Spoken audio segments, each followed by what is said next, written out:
So I would ask you all to give me a show of hands as to who this first man is, this Venerable Bede, and it looks like it might be in English BD, but they do not pronounce the E. It's the Venerable Bede, as in B-E-A-D. And so that's what we're going to call him. He is the first father of the English Bible.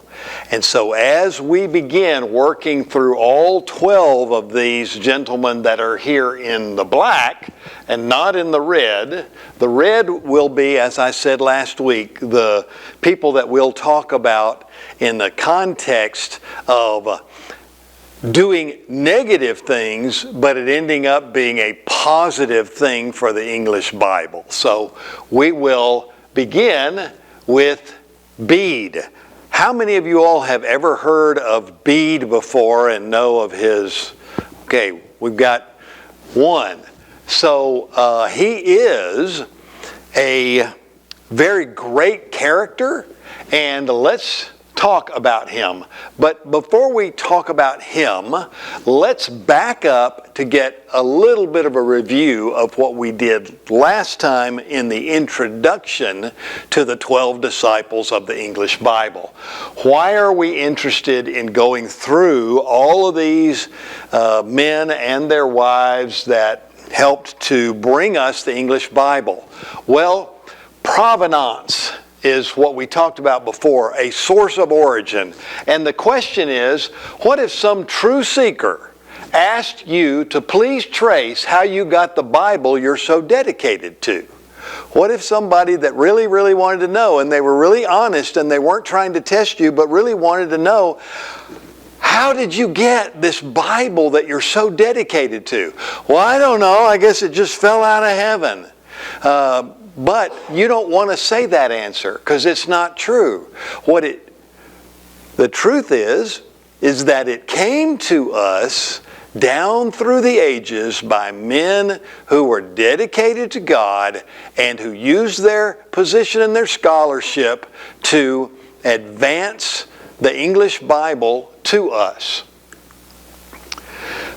In review from last week, you'll remember we said, according to the Glastonbury chroniclers, reported by ancient John of Tennemouth, quoted in Hearne's Antiquities of Glastonbury, there was a gravestone for Joseph of Arimathea in Avalon in the year 67 AD, which read, Chaldeae.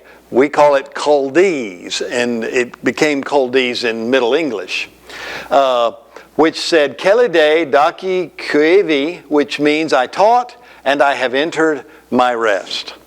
And so we believe that the documents show that Joseph of Arimathea, who was a member of the Sanhedrin, who was a great merchant in the Middle East, was a person who came and brought the faith of Jesus Christ in about 37 AD to the British Isles.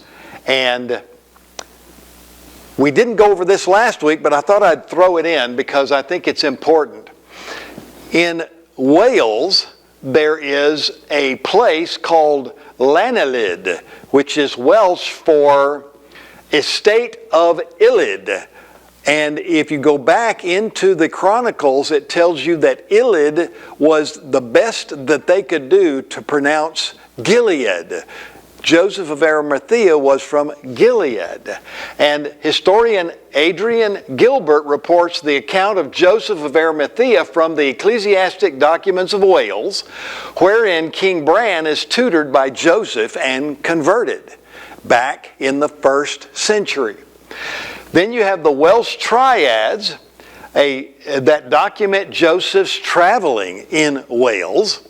And then you have the British Chronicles of Hardan, which mention that King Arvigarus, no, I'm not saying that, Arvigarus,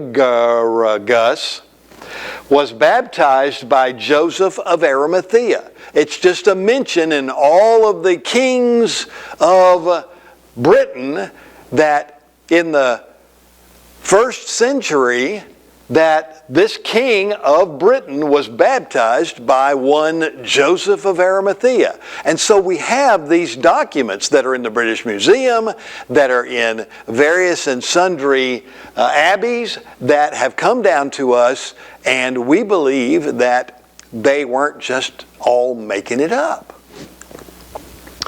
So we have Glastonbury Abbey ruins in the 3rd century, and those were a huge cathedral that was built there by that time. And there are records that say that in the year 37 and through 59 AD, Joseph of Arimathea settles. He was referred to Kelly Day, the friend of God, or Kuldee. And if we look at the history of Rome, we'll see that everybody who was a Jew or a Christian were exiled out of Rome and out of the entire Roman Empire in AD 37, because Caligula found a scapegoat in the Christians and Jews, and he just banished everybody out of his administration, everybody out of any kind of position of authority. And Joseph of Arimathea was one of those men. You remember we talked about he was a decurion of mines, who regularly went with his ships to England and back with copper, tin, gold, and other minerals for the Roman Empire. But he was fired by Caligula. He had no place to go. He could not be in the Roman Empire unless he decided he was no longer going to be a Christian. And even then, it was hard because he was also a Jew. And so he comes, that's why we believe that the exact date was around 37, some scholars say 38 AD, that he came to Britain as a Christian with other people that were on his ship. In 42 AD, we have documents that say he brought Simon Zelotes by ship to Britain, and in 57 AD, he sent to the continent to the Apostle Philip for brethren to help build churches and spread the gospel. And in 58 AD, we have documents from the northern abbeys of France that say that Philip sent 12 disciples to Britain with Joseph, his dear friend, as their leader. So we have this documentation that doesn't often get told to us in America in any of our churches. We also talked about St. Patrick and that he was a Briton, and he talked in his writing of Calpurn, who was his father, who was a decurio and priest in 350, Potitus, who was a presbyteri and a decurio of the Christian church, and his grandfather, who was a deacon in around 250 AD. So we're learning that there were Christians all over Britain during the first centuries. And that is not something you get in typical history. The typical story is that the church grew in Rome and got more strong and got legal, and then they sent through the various bishops and popes through northern Italy to France and Germany, and then finally they got to Britain in the 500s. Not so, not true. And so we have this information.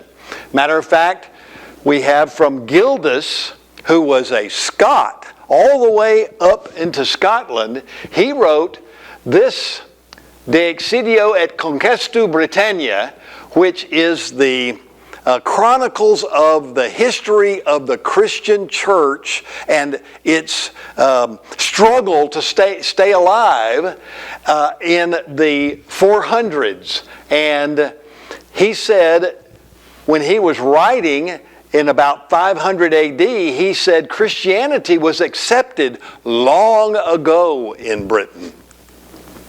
So now we come to Bede. Bede lived from AD 672 to 735. And his claim to fame was that he was the first, he got first place in translating the Gospel of John from the ancient Latin to Anglo-Saxon so that all the people of Britain could read about Jesus Christ. And he lived in a monastery and was a great scholar and theologian. Many people have you to believe that even as late as the 600s and 700s, that the people of Britain were just yokels, that were barbarians, or were people who lived in grass huts and didn't know much of anything until they were civilized by those who came from the Mediterranean area or from France. But that's not true. We're going to see that. Thomas Carlyle called Bede the greatest historical writer since Herodotus. And that's saying something. Historian Walter Goffert says of Bede that he holds a privileged and unrivaled place among the first historians of Christian Europe. Because converts were mostly illiterate, images were hugely significant for their understanding of what was taught. Bede writes that his religious imagery was for the intent that all who entered the church, even if ignorant of letters, might be able to contemplate the ever-gracious countenance of Christ and his saints. So we're hearing that Bede was trying to propagate the gospel of Jesus Christ and tell the story of his saints. And these are pictures of the book of Kells, which was extant during that time, and the Celtic Gospel of John, which Bede had translated. And these intricate forms were artistry that told stories, and they were not only on the covers, but the facing pages of Gospels and the book of Acts, and each one of them tells a little story that you could take this one picture and talk through the story of what's going to be in this book and why it's important. And so Bede was one of the people that supported this kind of work. He's well known as an author and scholar, and his most famous work is Historia Ecclesiastica Gentis Anglorum, the ecclesiastical history of the English people, which gained him the title of the father of English history. And they called him the Venerable.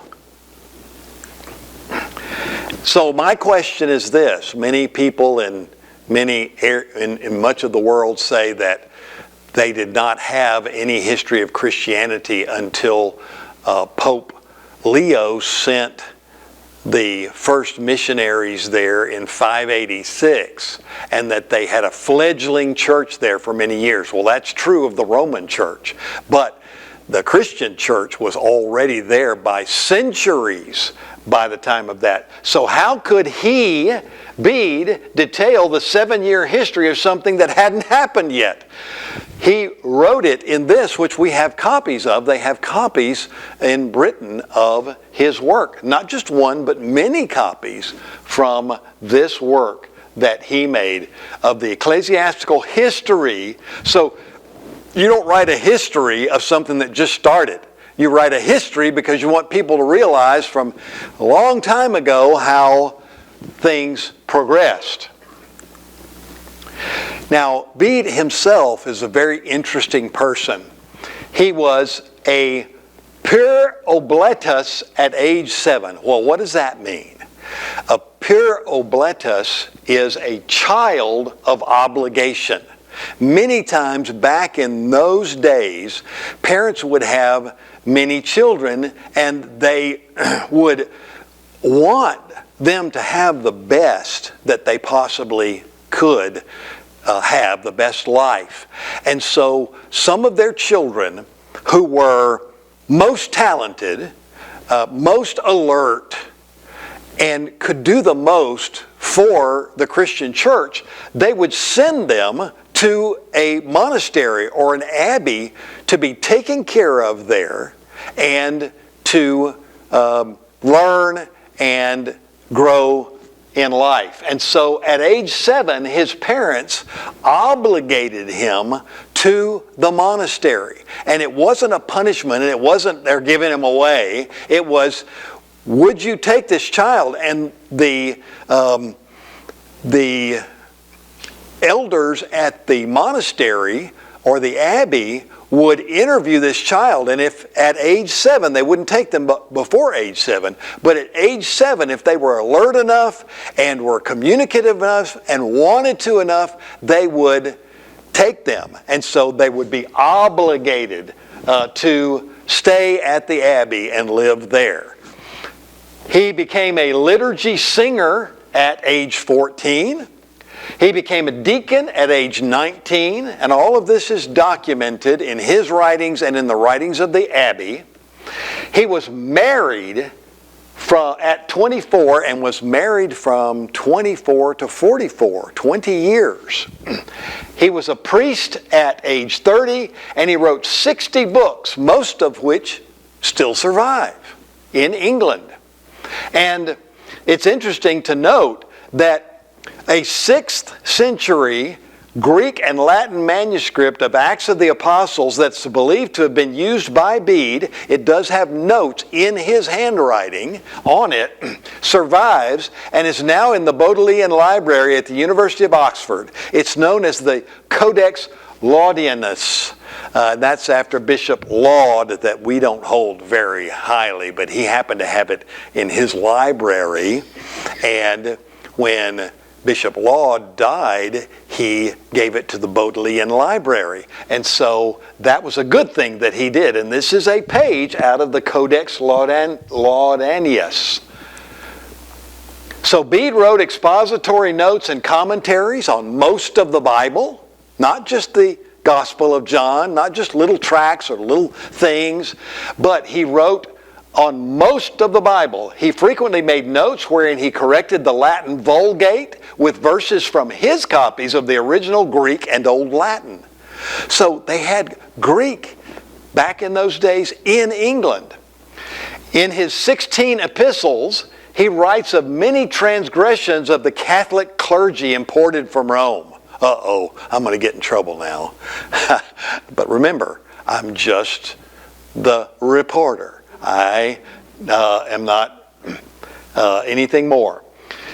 Bede was the first person to write the term AD, Anno Domini, for in the year of our Lord. So if you've ever heard of BC and AD, Bede was the first person to say, hey, I'm going to call this, all of that I'm writing is about in the year of the dominance of our Lord and Savior Jesus Christ from the year 1 through wherever we are today, and he termed it, he went ahead and made it AD because he was writing all this stuff by hand. He also says, there's a great avarice in the bishops and disorder in the religious houses. If I had treated the drunkenness, gluttony, luxury and other contagious diseases of the body politic, my letter would be immoderately long. This is a letter that we have that was a letter addressed to the Archbishop of York in 734 AD. And he was saying how in his church he had never seen, it was his version of what is this world coming to?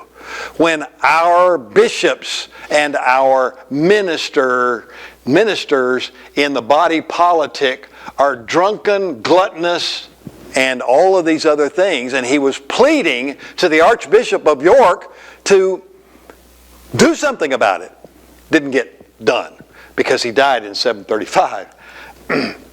So, how did Bede get to this level of scholarship? What To what do we owe the ability of this man to do all of this incredible scholarly work? Well, his teacher was the nobleman turned monk Benedict Biscop. And this is a mosaic of Benedict Biscop and him building the church that is there in the abbey that we've been able to talk about, who went to Rome and the Holy Lands 5 times. Each time he brought back Greek and Latin texts for the library of the monastery of St. Paul in Weymouth, where he and Bede lived. And these are the ruins of this monastery, the St. Paul Monastery in Northumbria, England, a little bit north of York, and where they lived. And of course, over the years, the Vikings and others burned down these buildings when they came in because they were not Christians immediately. And these are the ruins that we have left of where they lived. But we still do have the ruins to point to. But notice that Biscop, which would have been in the 650s to 675, a little bit before 700 AD, went because he was a wealthy Englishman and he was supported by the Christian nobility of England to go to the Holy Land and to Rome 5 times. And each time on those trips by ship, he would bring back Greek and ancient Latin documents and all kinds of writings for the library there. It was that important to the people of Christendom in Britain, even back in those days. This, you don't want to read all of this. I'm just going to point some of the highlights out.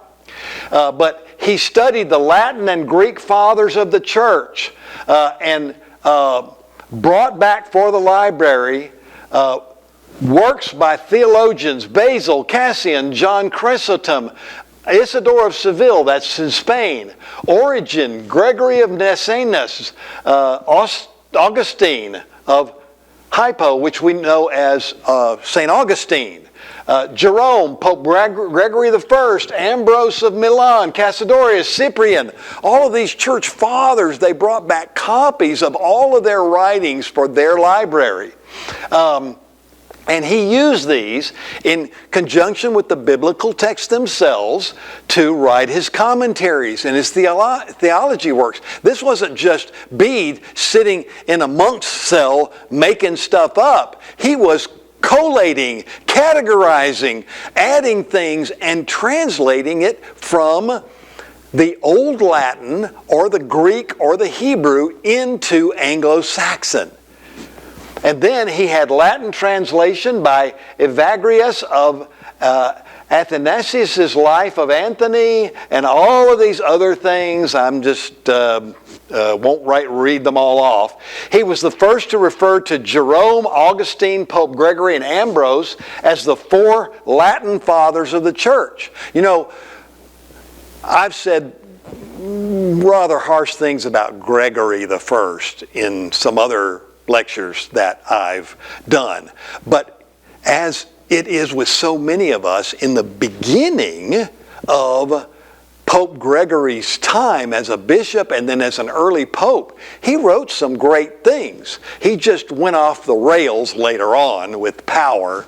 And so Bede refers to him and refers to his writings and his building of the church.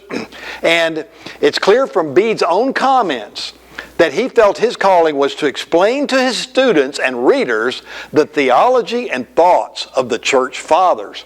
And this is actually a painting from later on in the Middle Ages of what Bede explained as the 4 fathers of the church. And because of that writing, this artist was able to put together this imaginary gathering. These guys lived in different ages, but you know, artists, they have to try to get a whole story in one frame, right? So he put the 4 church fathers together from that time: Gregory, Jerome, Augustine, and Ambrose.